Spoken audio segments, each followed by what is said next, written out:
The celebrations held at the Kenyatta International Convention Center in Nairobi to mark International Women's Day were led by First Lady Margaret Kenyatta. Women leaders calling on the society to appreciate the vital role played by women. The actions of women, measurable and immeasurable, hold up half our society, half our country, and half, as one author put it, of the world's sky. This day is important.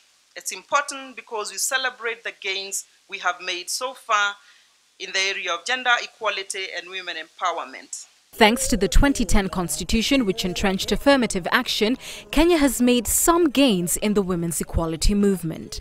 According to the National Gender and Equality Commission, county governments achieved the threshold of no more than 2/3 gender principle at 34%. In the Supreme Court, there are 2 women and 5 men, hence meeting the threshold. There are currently only 5 women out of 20 in the cabinet, equating to 25% of women membership. There are 16 women principal secretaries out of a total of 25, equating to 39%.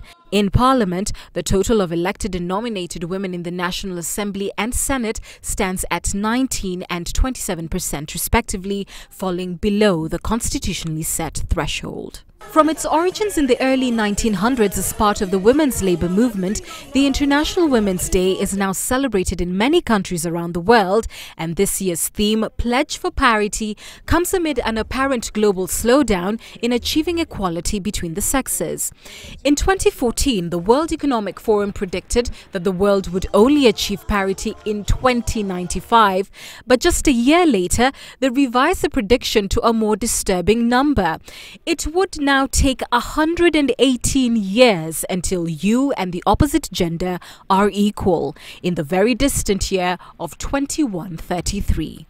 The United Nations is now calling for global commitment and a pledge to accelerate action so that women and men can truly be equal. Anne Kiguta for The Big Question.